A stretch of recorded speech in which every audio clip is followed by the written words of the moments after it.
दोस्तों, कल मैंने हॉल में जाकर कांतारा चैप्टर 1 को देखा है और सच में ये एक माइंड ब्लोइंग मूवी है जिसे आपको पहली ही फुर्सत में जाकर देख आना चाहिए। मेरी नजर में ये मूवी पिछली मूवी से भी 2 गुना बेहतर है, क्योंकि इसकी स्टोरी, वीएफएक्स और क्लाइमैक्स ये सभी आपको पूरा सेटिस्फाई करने का दम रखते हैं।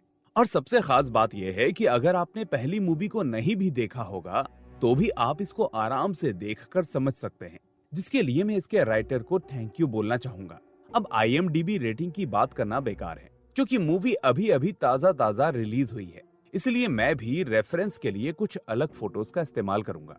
पर आगे बढ़ने से पहले मैं आपको बता देता हूँ कि अगर इस मूवी का असली मजा चाहिए तो सिनेमा हॉल में जाकर देखना एकदम अलग ही एक्सपीरियंस बन जाएगा, खासकर क्लाइमेक्स सीन्स।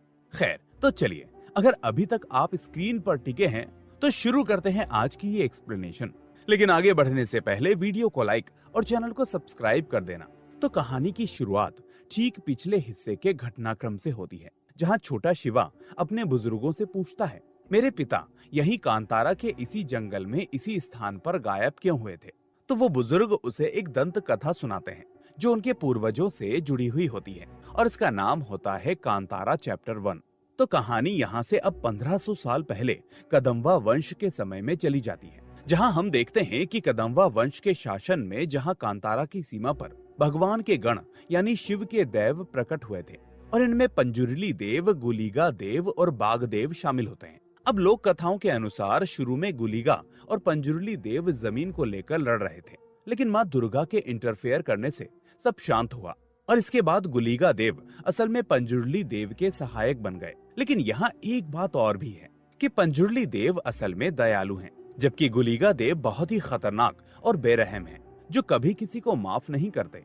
और यही चीज हम पिछली मूवी में भी देख चुके हैं। अब इस जंगल में जहां दैव और अलौकिक शक्तियां निवास करती थी, वहीं थोड़ी दूर कबीले के लोग भी रहते थे, और उसमें से एक होती है बैदी नाम की लड़की, जिसे एक खास पत्थर मिलता है जो कि तिलिस्मी और देवीय पत्थर था। इसलिए अब बाकी लोगों के साथ मिलकर वो उस पत्थर की स्थापना करवाती है। खैर, आगे हमें बताया जाता है कि कदम्बा वंश में कांतारा की सीमा पर बांगरा के राजा विजेंद्र का शासन था, जो बेहद क्रूर था और कांतारा के लोगों से मजदूरी करवाता और उन्हें पीड़ा देता था। हम देखते हैं कि लोग देवताओं से प्रार्थना करते रहते हैं कि कैसे भी करके हमें इस राजा के चंगुल से छुड़ा लो।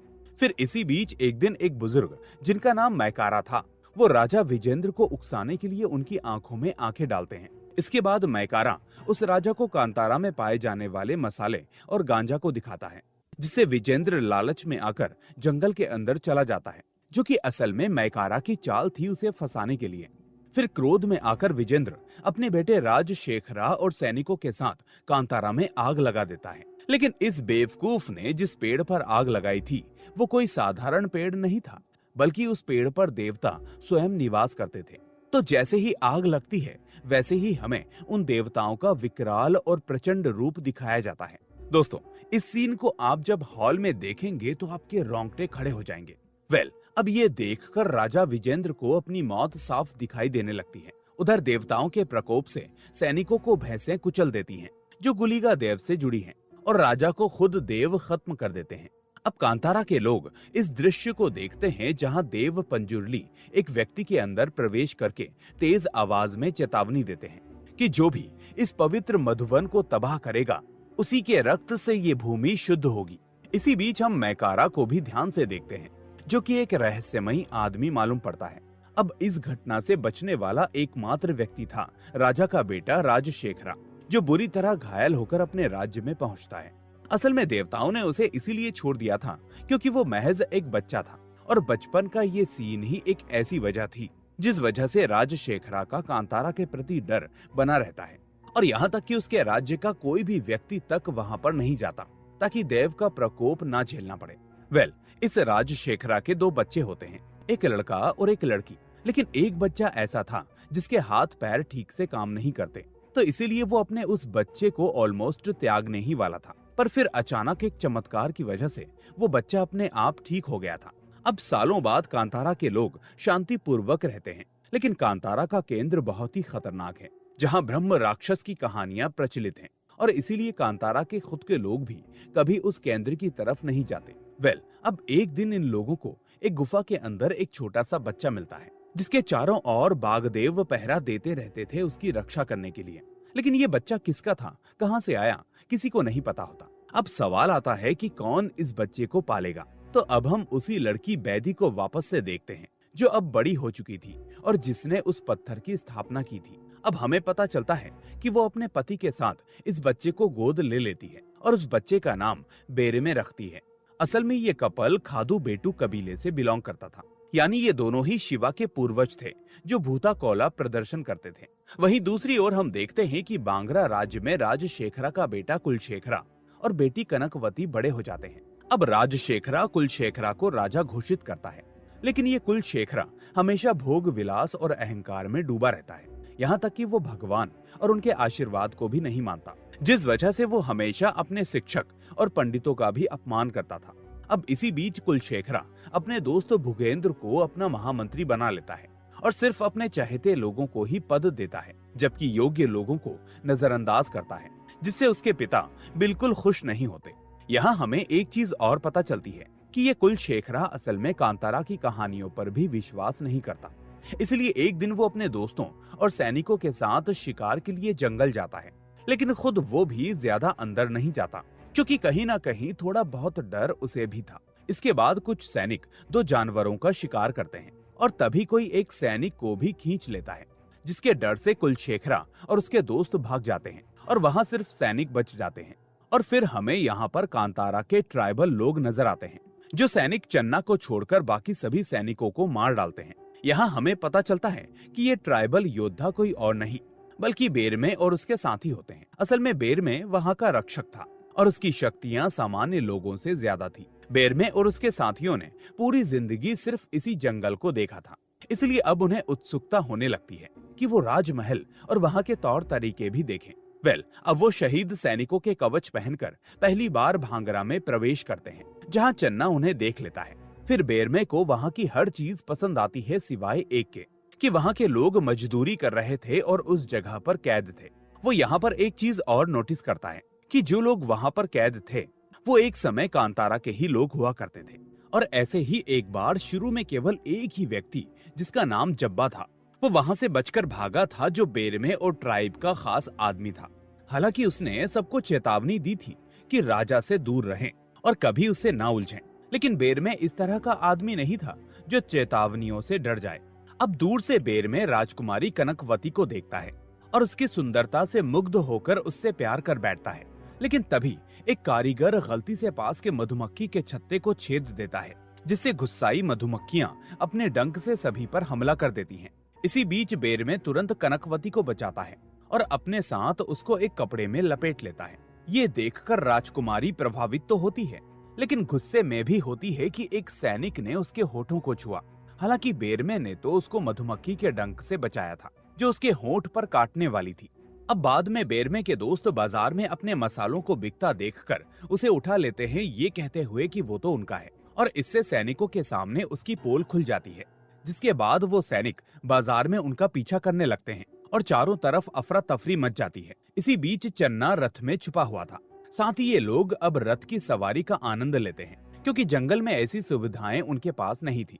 लेकिन आखिर में रथ को रोककर उन्हें बचाया जाता है और पहाड़ से गिरने से भी रोक लिया जाता है, और इसी तरह ये लोग आखिर में पकड़े जाते हैं।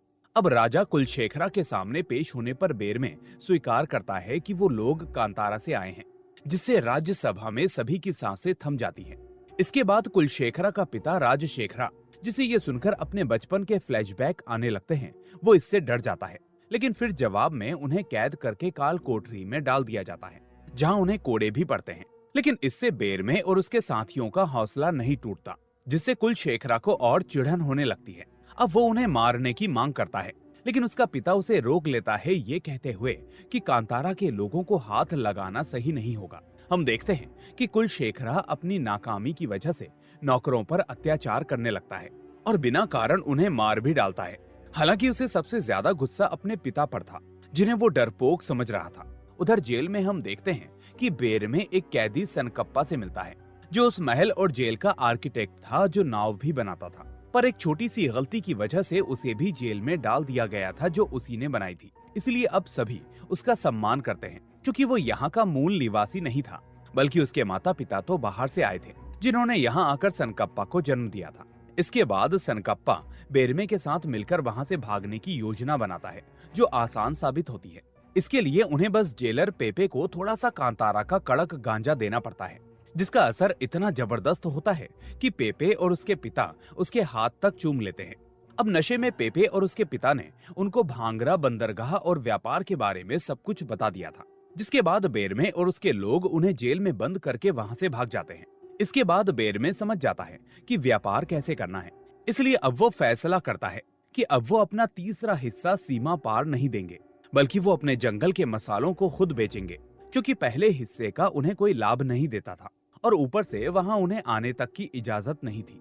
इसलिए अब कांतारा लौटकर वो लोग खेती शुरू करते हैं, साथ ही पूरा सिंचाई तंत्र बनाते हैं ताकि फसलों की सही पैदावार सिलसिलेवार तरीके से शुरू हो सके। यानी वो पहले बंजारों की तरह घूमते थे और शिकार पर निर्भर थे, लेकिन अब मसालों के प्राइस और डिमांड को देखते हुए वो इसके उत्पादन में जुट जाते हैं। इसके बाद वो बेखौफ होकर राजा के बाजार में वापस आते हैं और अपना व्यापार शुरू करते हैं। फिर जब राजकुमारी कनकवती को इसकी खबर मिलती है तो वो उनसे फौरन जाकर मिलती है। हालांकि वो उनके व्यापार के खिलाफ नहीं थी, लेकिन बदले में वो 1/4 टैक्स मांगती है, जिसे वो खुशी से मान लेते हैं, क्योंकि बाजार में बेचने के लिए किसी की जमीन का इस्तेमाल होगा तो उसे किराया तो देना ही होगा। इसके बाद वो एक ग्रीक व्यापारी से उसके जहाज पर मिलते हैं और उसे अपने मसाले बेचते हैं, जिसके बदले में वो उससे धनुष बाण ले लेते हैं। फिर हम देखते हैं कि बेरमे जहाज पर बंधे विदेशी घोड़ों को देखता है, जिसमें से अचानक एक सफेद घोड़ा किसी के तीर से घायल होकर भाग जाता है और वो इस तरह पागलपन से दौड़ता है कि बाजार में अफरा तफरी मच जाती है। लेकिन तभी बेरमे उस पर सवार होकर उसे शांत कर देता है, जो कि काफी चौंकाने वाली बात थी। साथ ही बेरमे उस राजकुमारी को भी बचाता है, जिससे वो काफी इम्प्रेस हो जाती है। इसके बाद अब व्यापार से मिले पैसे से वो कुछ गुलामों को वहां से आजाद करवाता है, जो गुलामी के व्यवसाय के अंत का वहां का पहला कदम था। इसी बीच राजकुमारी कनकवती को भी एहसास होने लगता है कि वो बेरमे से प्यार करने लगी है। इसके बाद दोनों के बीच एक अभ्यास युद्ध होता है। वो बेरमे के प्रति पूरी तरह से समर्पित हो जाती है और कहती है कि वो कांतारा देखना चाहती है, लेकिन बेरमे इसके लिए हिचकिचाता है, क्योंकि उसका मानना होता है कि जब भी बाहरी लोग उसके गांव आए थे तब कुछ न कुछ बुरा हुआ था। अब उसी शाम बेरमे और उसके दोस्त गहरे जंगल में मसालों की तलाश में जाते हैं, क्योंकि उनकी फसल और पुराना स्टॉक खत्म होने लगा था। और तभी रास्ते में उन्हें अजीबोगरीब जानवरों और पक्षियों की आवाजें सुनाई देने लगती हैं, जो उन्होंने पहले कभी नहीं सुनी थी। फिर अचानक उनका सामना एक विशाल बाघ से होता है, लेकिन जब वो उस पर हमला करने की कोशिश करते हैं तो वो बाघ उन्हें आसानी से हटा देता है, मानो वो उसके लिए कोई खतरा ना हो। इसके बाद वो जोर जोर से चिल्लाकर बाघ को भगाने की कोशिश करते हैं, लेकिन कोई फायदा नहीं होता। फिर बेरमे सबको चुप रहने को कहता है, जिसके बाद बाघ उसके बिल्कुल करीब आकर उसकी आंखों में गहराई से देखने लगता है और धीरे धीरे जंगल की ओर चला जाता है। इसके बाद बेरमे और उसके साथी उसके पीछे पीछे चलते हैं, लेकिन तभी उन्हें वही खास पत्थर यानी शिवलिंग दिखता है, जो शुरू में बैदी यानी बेरमे की माँ को मिला था। यानी इसका मतलब था कि बाघ उन्हें कुछ संदेश देना चाहता था। इसके बाद वो जंगल के अंदर और आगे बढ़ते हैं, जहाँ उन्हें बेहतर मसाले मिलते हैं, जो गहराई में होने की वजह से और भी कीमती और खुशबूदार थे। लेकिन अचानक एक तेज चीखती आवाज जंगल को चीर देती है, जिससे उनके कानों में दर्द होने लगता है, पर फिर भी वो आगे बढ़ते रहते हैं। जिसके बाद उनकी रास्ता याद करने की क्षमता खत्म हो जाती है और ना चाहते हुए भी वो बार बार उसी जगह पर लौट आ रहे होते हैं जहां से वो चले थे।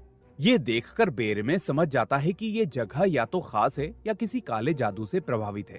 इसके बाद वो ऊपर देखता है तो उसे एक बंदर की लाश दिखती है, जिसे वो नीचे गिरा देता है और उसके ऐसा करते ही वहां कई और लाशें गिरती हैं, जैसे वो वहां पर किसी टोटके के लिए बंधी हुई हों।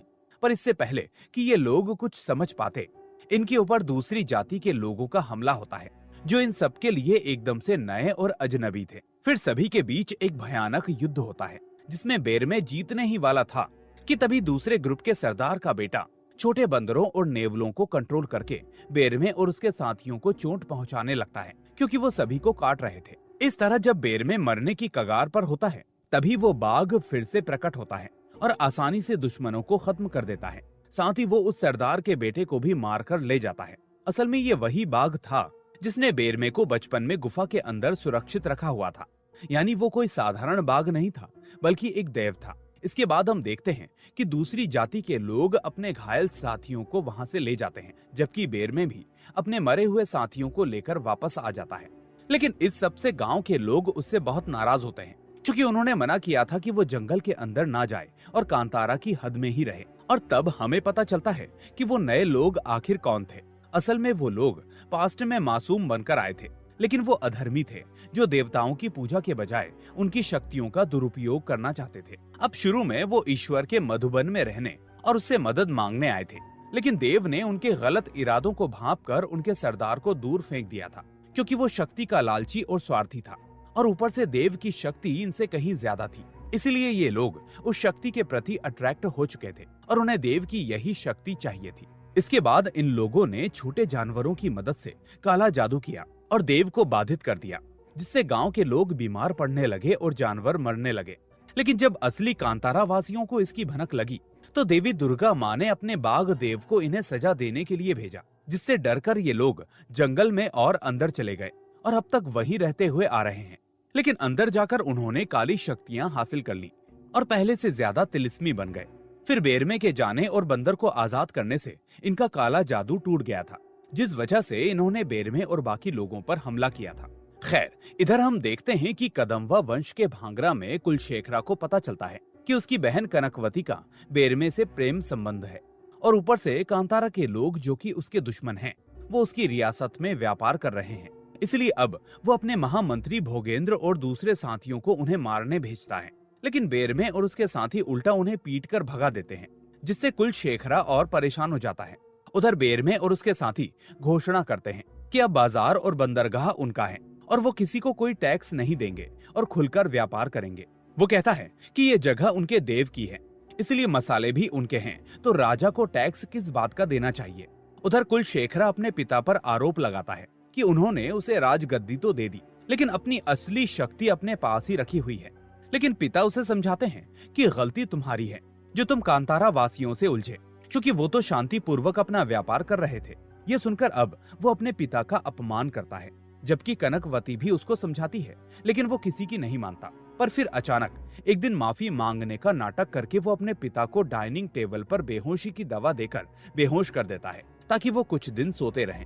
और इसी दौरान वो सेना इकट्ठा करके कांतारा पर हमले के लिए निकल पड़ता है। अब वो जैसे ही जंगल में घुसता है तो उसके आदमी पेड़ों पर आग लगा देते हैं और निर्दयता से वनवासियों को मारने लगते हैं। वो ना बच्चों को छोड़ता है और ना ही महिलाओं को। अब इस बीच बेरमे और उसके साथी वहां से काफी दूर होते हैं, लेकिन वहां तक इनके लोगों की चीखें पहुंच जाती हैं, जिससे ये समझ जाते हैं कि इनके लोग खतरे में हैं। इसके बाद वो मदद के लिए दौड़ते हैं, लेकिन तब तक काफी देर हो जाती है और हम देखते हैं कि उसकी माँ बैदी मारी जाती है, जिसकी गर्दन कुलशेखरा ने काटी थी। ये देखकर अब वो पागल सा हो जाता है और बहुत तेज रोने लगता है। साथ ही उसे सबके सामने कुछ अजीब सा महसूस होने लगता है। इसके बाद वो उसी जगह से गुजरता है जहां पिछली मूवी में शिवा का पिता और खुद शिवा गायब हुए थे, यानी ये एक गुफा प्रणाली थी जहां देव प्रकट हुए थे। फिर हम देखते हैं कि इसी गड्ढे में गुलिगा देव बेरमे के अंदर प्रवेश कर जाते हैं और गुलिगा की गोद में बैदी थी जो मर चुकी थी। इसलिए गुलिगा कहते हैं, मेरी बच्ची तो मेरी गोद में आ गई। असल में यह सीन दिल दहला देने वाला सीन था, क्योंकि वो बैदी के सपनों में हमेशा आते थे और उसे अलग से प्यार करते थे। इधर बेरमे को अपनी माँ का गम था, जबकि गुलिगा को अपनी प्यारी बच्ची को खोने का दुख। इसलिए ये दोनों विनाश का रूप बन जाते हैं, जिन्हें रोकना लगभग असंभव हो जाता है। अब गुलिगा देव सभी सैनिकों को मारते हैं और अंत में कुलशेखरा को भी खत्म कर देते हैं। फिर लोग गुलिगा को शांत करने के लिए खाना ऑफर करते हैं, लेकिन वो कहते हैं कि मैं कुलशेखरा का मांस ग्रहण करूंगा, और ऐसा कहकर वो उसका वध कर देते हैं और अपने साथ उसे घसीट कर ले जाते हैं। लेकिन तभी मैकारा की आत्मा प्रकट होकर बेरमे से गुलिगा को आजाद कर देती है, वो भी ये कहते हुए कि बस अब बहुत खून खराबा हो गया। अब गुलिगा के बाहर निकलते ही बेरमे वहीं बेहोश हो जाता है। फिर होश आने पर बेरमे अपनी माँ के लिए शोक मनाता है। साथ ही उसे पता चलता है कि इस युद्ध में कई लोग मारे गए थे और ये चीज उसके दुख को और बढ़ा देती है। उधर हम देखते हैं कि महल में जब वो बूढ़ा राजा होश में आता है तो अपने बेटे की मौत की खबर से अपने दोस्त को भी मार डालता है। इसके बाद कुलशेखरा का अंतिम संस्कार होता है, लेकिन पुरोहित जी उससे कहते हैं कि रियासत को बुरी शक्तियों से बचाने के लिए एक विशेष क्रिया करनी होगी, क्योंकि मंदिर में स्थापित होने वाला शिवलिंग खंडित हो चुका है और बिना देव की मंजूरी के ये संभव नहीं होगा, क्योंकि ये देव असल में शिव के ही गण हैं और अगर वो नाराज होंगे तो शिव कैसे स्थापित होंगे। फिर हम देखते हैं कि अगले सीन में राजकुमारी कनकवती कंतारा में प्रवेश करती है, जबकि उसके साथ आए कई सैनिकों को वो वनवासी मार डालते हैं। साथ ही बेर में उसका सामना करता है, क्योंकि उसके मन में उसके प्रति कोई प्रेम की भावना नहीं बची होती। लेकिन कनकवती कहती है कि वो देवों के सामने अपने राज्य के पापों का प्रायश्चित करने और भगवान के मधुबन में रहने आई है। हालांकि बेर में इसके लिए मना करता है, तो वो कहती है कि तुम कौन हो मुझे रोकने वाले, मुझे ये बात देव से सुननी है, इसलिए अगर वो कहेंगे तो मैं चली जाऊंगी। तो इस तरह अब बेर में हिचकिचाते हुए मान जाता है और देव को बुलाया जाता है। फिर देव पंजुर्ली आते हैं और कहते हैं कि सब मेरे बच्चे हैं, चाहे कोई भी हो, और मेरे स्वामी शिवजी चाहते हैं कि सब एक होकर रहें। अब देव की वजह से शिव स्थापित ना हो ऐसा नहीं कर सकते, इसलिए गांव वालों को उनका प्रस्ताव मानना चाहिए। हालांकि दोनों पक्षों को नुकसान हुआ है, लेकिन आखिर में सभी ईश्वर के बच्चे हैं। हालांकि देव के कहने के बाद भी बेर में कनकवती को माफ नहीं करता। अब उचित रीति रिवाज होता है, जिसके बाद देव स्थापित हो जाते हैं और उनके सामने शिवलिंग होता है। ये देखकर सब खुश हो जाते हैं और फिर राज्य वाले और ट्राइबल लोग एक दूसरे से नाच गाना और भी काफी चीजें सीखते हैं। साथ ही गांव वालों को, जिसमें बेर में भी शामिल होता है, उसे सोने का शिवलिंग दिया जाता है। अब पेपे, उसके पिता चन्ना और उसकी गर्लफ्रेंड भी वहां रहने का फैसला करते हैं। हालांकि चन्ना शादीशुदा था, लेकिन फिर भी वो अपनी गर्लफ्रेंड से ज्यादा प्यार करता था और अपनी पत्नी को छोड़ चुका था। उधर हम देखते हैं कि राज्यसभा में राजा अपना बाजार और बंदरगाह वापस लेने की बात करता है, लेकिन बेर में कहता है कि अगर वो अच्छे से मांगते तो पहले ही सब मिल जाता, न बेटे की मौत होती और ना ही ये स्थिति आती। लेकिन अब ऐसा कुछ नहीं होगा। ये सुनकर राजा गुस्से में चुपचाप रहता है, लेकिन फिर बेर में कहता है कि एक तरीका है जिसमें वो आपको ये सब वापस कर सकता है। अब वो इसके बदले में सभी लोगों की गुलामी का अंत मांगता है, जिसके लिए वो राजा मान जाता है और आखिरकार सभी कैदियों को आजाद कर देता है, जिससे वो लोग खुश होते हैं। अब राजमहल में राजा चैन से सोता है और वहीं बेर में भी शांत बैठा होता है कि तभी उसकी माँ की आत्मा उसे कहीं ले जाती है। यानी बेर में मैकारा और अपनी माँ की आत्मा को देख सकता था। उधर राजा को एक सपना आता है जहाँ एक शूकर उसे कहीं ले जाता है और फिर वो देखता है कि उसके सिंहासन पर मैकारा कई शूकरों के साथ बैठा हुआ होता है। फिर वो राजा को कपटी कहकर गुस्सा करता है कि तुमने दुराचार किया है, इसीलिए इसे सही करो वरना कीमत चुकानी पड़ेगी। और तभी इस सपने से डरकर राजा की नींद खुल जाती है। इधर बेरमे को पता चलता है कि मैकारा, जो एक देवीय शक्ति और शिव के गण में से एक है, उसकी शक्तियों को दूसरी प्रजाति यानी कपिला वासियों ने बांध दिया है और काले जादू से उसकी शक्ति को नियंत्रित कर लिया है। फिर होश में आने पर बेरमे को पता चलता है कि गांव में वही बीमारी फैल गई, यानी बच्चे मर गए हैं और फसलें बर्बाद हो रही हैं। फिर बेरमे को याद आता है कि ईश्वर का मधुवन कहने वाले तो कबीला वाले लोग थे, जबकि हाल ही में कनकवती और उसके पिता और भाई ने भी यही बात कही थी। तो आखिर वो यही शब्द कैसे बोल सकते हैं? तो यहाँ से मूवी का असली रहस्य खुलता है, जहाँ हमें पता चलता है कि कपिला वासियों का मकसद देवों की शक्तियों को बांधना था, ताकि वो कांतारा वासियों की मदद ना कर सकें। ऊपर से कनकवती का बेरमे के लिए प्यार सिर्फ एक नाटक था, जो उसने कपिला वासियों के साथ मिलकर रचा था, जो कि असल में कांतारा वासियों के दुश्मन थे। और बचपन में जो बच्चा उन लोगों ने ठीक किया था, वो बच्चा कोई और नहीं बल्कि कनकवती थी, जिसे काले जादू से ठीक किया गया था। साथ ही राजशेखरा भी बचपन से कांतारा वासियों से बदला लेना चाहता था, और ये सब एक प्लानिंग थी, क्योंकि देव को ऐसे नहीं सौंपा जा सकता था। इसके लिए खुद देव की अनुमति जरूरी थी, जो हाल ही में पंजुर्ली देव ने राजकुमारी के बहकावे में आकर दे दी थी। लेकिन अब काले जादू से देव फिर से बांध दिए गए थे। फिर हम देखते हैं कि अब स्थापित किए गए सभी देवों को बंदर और मंगूस घेर लेते हैं, और शायद यही देव का प्यार उनकी कमजोरी बन जाता है, जिससे वो बाध्य हो जाते हैं। अब युद्ध शुरू होने वाला था, लेकिन राजा और कनकवती एकदम से युद्ध शुरू नहीं करते, बल्कि कनकवती सिंहासन पर बैठ जाती है, क्योंकि अब असली शक्ति उसके पिता के पास से उसके पास होती है। फिर वो अपने पिता से कहती है कि अगर आप चाहो तो ये युद्ध रोककर शौर्य और प्रसिद्धि ले सकते हो। लेकिन राजा इसके लिए नहीं मानता, क्योंकि उसे असली शक्ति चाहिए थी। इसके बाद हम देखते हैं कि राजा और राजकुमारी कनकवती एक गुफा में प्रवेश करते हैं और एक रीति रिवाज शुरू करते हैं, जो किसी भी रूप में पवित्र नहीं था। इसके बाद अब ये दोनों काले जादू से एक रीति रिवाज करते हैं, जिसमें बेरमे के बाल और नाखून इस्तेमाल होते हैं, जो राजकुमारी कनकवती ने रोमांस के बहाने पहले कभी चुरा लिए थे। दरअसल वो भी अपने दादा की मौत का बदला लेना चाहती थी, और वही थी जो इस साजिश की मास्टरमाइंड थी। यहाँ तक कि वो अपने भाई कुलशेखरा को भी कुछ नहीं समझती थी, जिसे इन सब की भनक तक नहीं थी, जो मर चुका था। खैर, अब इसी बीच वनवासी अचानक हमला करते हैं, लेकिन सीमा की दीवार पर तैनात सैनिक तीरों की बौछार कर देते हैं। तब कांतारा से जुड़ा आर्किटेक्ट सनकप्पा दीवारों को तोड़ देता है, वो भी जलते पेड़ों का इस्तेमाल करते हुए, जिसे उसने राजा के लिए बनाया था। इससे अब वो दीवारें गिरने लगती हैं और बेरमे रियासत में प्रवेश कर जाता है, जिसके बाद वो असली युद्ध शुरू हो जाता है।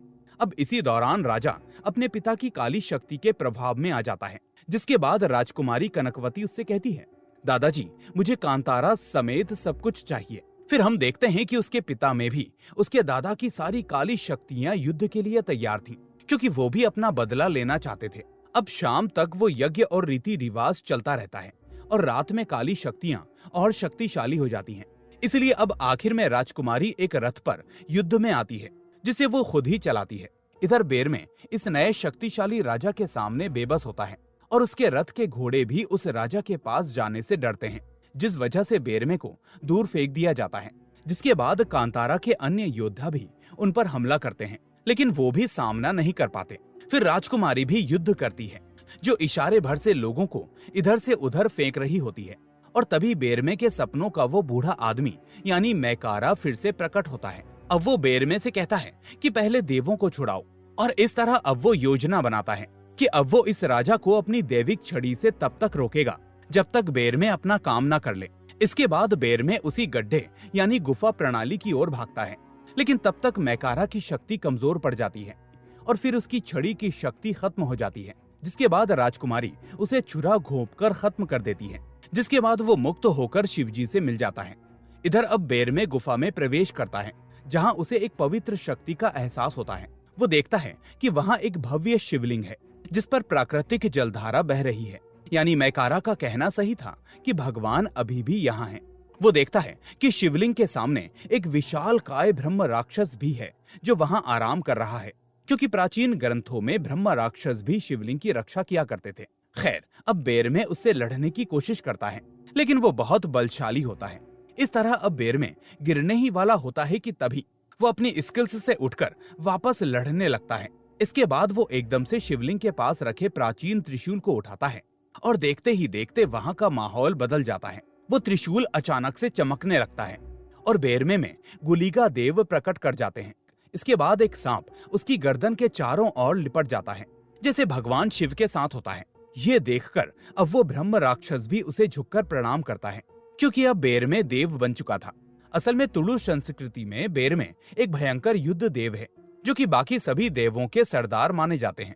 अब सबसे रहस्यमयी बात ये थी कि बेरमे अपने बचपन में अचानक गुफा में पाया गया था। यानी उसे किसने छोड़ा, क्यों छोड़ा, ये आज तक कोई नहीं जानता। साथ ही स्वयं बाघ देव ने उसकी रक्षा की थी, और वो सभी देवों का वाहक था, क्योंकि हर कोई गुलिगा की शक्ति नहीं झेल सकता था। असल में बेरमे को तुलु संस्कृति में सफेद घोड़े पर सवार बाघ के साथ दिखाया जाता है, जो हमें समझाता है कि आखिर मूवी में सफेद घोड़े पर उसे क्यों दिखाया गया था, क्योंकि ये रेफरेंस वहीं से लिया गया था। अब बेरमे एकदम से युद्ध क्षेत्र में प्रवेश करता है, और सभी को दिखाता है कि वो कितनी खतरनाक शक्तियों के साथ वहां आया है। इसके बाद गुलिगा और पंजुर्ली देव का एक रौद्र रूप प्रकट होता है, जिसमें पहले एक बाघ आता है और फिर बेरमे। इसके बाद कपिला वासी का सरदार सामने लड़ने आता है, लेकिन गुलिगा देव उसे तुरंत समाप्त कर देते हैं और बाघ को इशारा करते हैं कि अब इसे ले जाओ। फिर गुलिगा देव राजकुमारी और राजा को खत्म करने आगे बढ़ते हैं, लेकिन तभी कनकवती कहती है, तुम मुझे नहीं छू सकते, मैं औरत हूँ, हर औरत में देवी होती है, तो आखिर तुम कैसे देव हो। लेकिन तभी बेरमे के भीतर मौजूद गुलिगा कहते हैं कि तुम स्त्री होने के नाम पर कलंक हो, और फिर वो घोषणा करते हैं कि देवी चामुंडा जो मेरी बड़ी बहन है। इसके बाद हम देखते हैं कि स्वयं चामुंडा देवी बेरमे में प्रवेश करती हैं और एक सेकंड में कनकवती की गर्दन तोड़कर उसे खत्म कर देती हैं। इसके बाद राजा गुस्से में त्रिशूल पकड़ने की कोशिश करता है, लेकिन तभी देवी उस राक्षस का भी वध कर देती हैं, और फिर एक भूता कौला प्रदर्शन आयोजित किया जाता है, जहां पंजुर्ली और गुलिगा पहली बार एक साथ नृत्य करते हैं, जो कि असल में तुलु सभ्यता का प्रतीक माना जाता है। इसके बाद आखिर में पंजुर्ली बेरमे यानी गुलिगा को उसी गुफा में छलांग लगाने को कहते हैं, जिसके बाद बेरमे खुशी खुशी उसमें छलांग लगा देता है। यानी जहां से वो आया था आज वो फिर से वहीं चला जाता है, अपने शिव भगवान की गोद में। और ऐसा ही उसकी आने वाली जनरेशन में हुआ था, यानी शिवा और उसके पिता के साथ। इसके बाद कहानी प्रेजेंट में आती है, जहां शिवा ये दंत कथा अपने बुजुर्ग के साथ सुन रहा था। अब वो उनसे पूछता है कि काका, अगर यहाँ उस वक्त वो गड्ढा और गुफा थी तो अब वो कहाँ गई? तो वो बूढ़ा आदमी जवाब देता है कि बेटा, इसके लिए एक और दंत कथा है, यानी कांतारा चैप्टर 2 अब उसी दंत कथा पर बेस्ड होगी। और इसी के साथ ये मूवी यहीं पर खत्म हो जाती है। अब दोस्तों, मैं पहले चाहता था कि इससे जुड़ी डिटेल्स को भी लास्ट में एक्सप्लेन करूं, लेकिन इससे वीडियो काफी लंबी हो जाएगी। और वैसे भी मैंने काफी चीजों को एक्सप्लेनेशन के साथ साथ ही एक्सप्लेन कर दिया है, इसलिए आपको कोई दिक्कत नहीं होगी। आपकी इस मूवी के बारे में क्या राय है और क्या आप इसको देखने जाने वाले हैं, मुझे कमेंट में जरूर बताइए। लेकिन इससे पहले इस वीडियो को लाइक और चैनल को सब्सक्राइब करके बेल आइकन दबा दीजिए, ताकि ऐसी कोई भी वीडियो आपसे मिस ना हो। वहीं अगर आपके पास कोई और थ्योरी है तो आप मुझे कमेंट में बता सकते हैं। तो चलिए, अब मैं मिलूंगा आपसे अगली ऐसी ही शानदार मूवी के साथ। Till then, take care and thanks for watching.